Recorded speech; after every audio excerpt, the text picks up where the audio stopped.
Labor is, of course, the party of nation building. It's what we do. It's one of the clear divides in Australian politics. It has always been thus.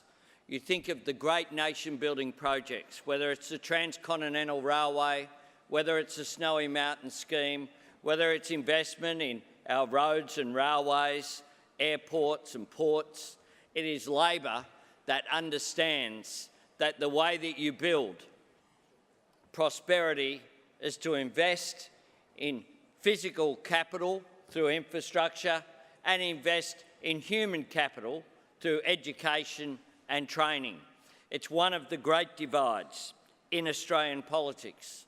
And we're seeing it again from the current government, where figures from the Parliamentary Budget Office show that over the forward estimates, infrastructure investment as a proportion of our national economy will fall from 0.4% of GDP down to 0.2% and stay at that level over the next decade.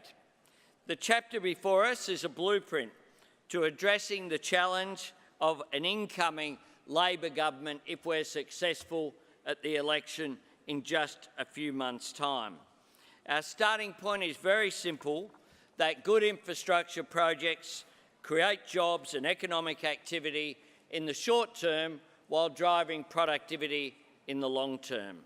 The right investments build prosperity now, but more importantly, they create opportunities in the future for our children and their children.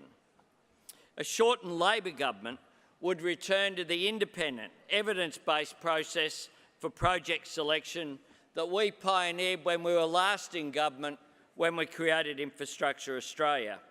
Our immediate priorities include investing in public transport in our capital cities to tackle traffic congestion. Working with state governments, we'll build Cross River Rail in Brisbane. We'll build the Western Sydney Rail. We'll build the Western Metro in Sydney. We'll invest in Perth's Metronet project. We'll invest in light rail here in South Australia, in Adelaide. And we'll invest with the Andrews government in the Melbourne's suburban rail loop. We'll not just invest in rail, we'll invest in roads.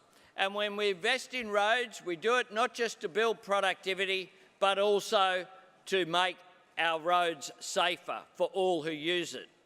And one of the things that we will do is restore safe rates when it comes to our truck drivers around this country.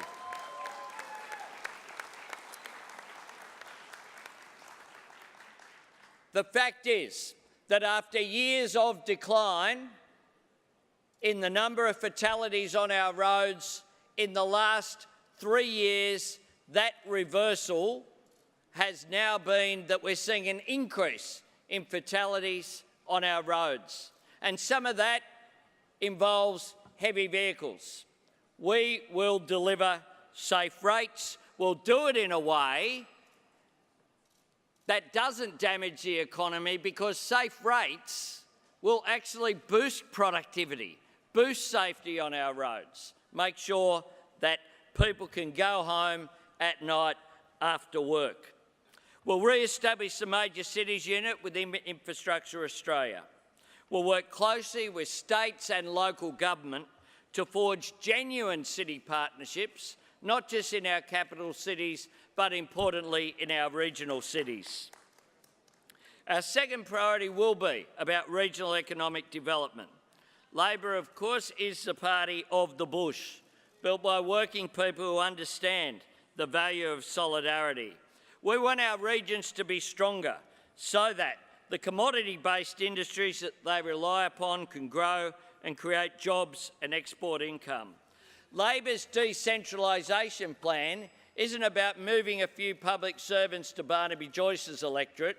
It's about driving what the drivers are that will build decentralisation, and that's the National Broadband Network. That's high-speed rail down the east coast of Australia. We'll use $1 billion of the Coalition's failed Northern Australia Fund to bolster regional tourism. We'll invest in regional infrastructure, including finishing the upgrades of the Bruce and Pacific highways. We will move forward with planning via the corridor acquisition for a high-speed rail link between Brisbane and Melbourne via Sydney and Canberra. That's nation building. And when it comes to rail, we'll also make sure that we invest in manufacturing right here as well.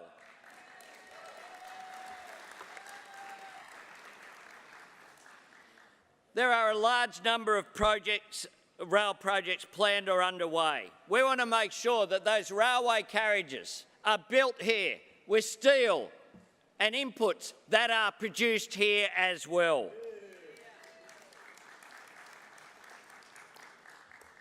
We'll work out similar opportunities for collaboration in aviation and in shipping. And a Labor government will end the Coalition's war on Australian shipping.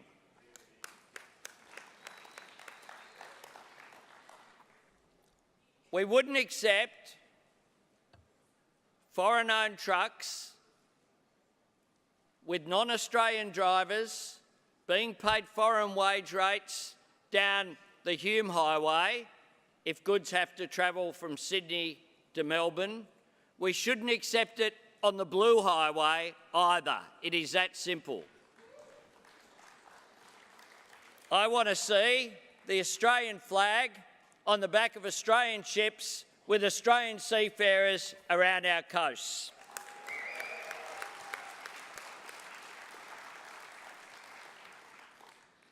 This chapter builds on the previous chapter on education. The two things fit together. And that's why for every single project in which a federal Labor government contributes to states or territories or the private sector, we will demand that at least 1 in 10 of the workforce are Australian apprentices. And we'll make sure that it's boosting our manufacturing sector at the same time, as well as making sure that we're using Australian inputs such as Australian steel. Delegates, I commend the chapter to you.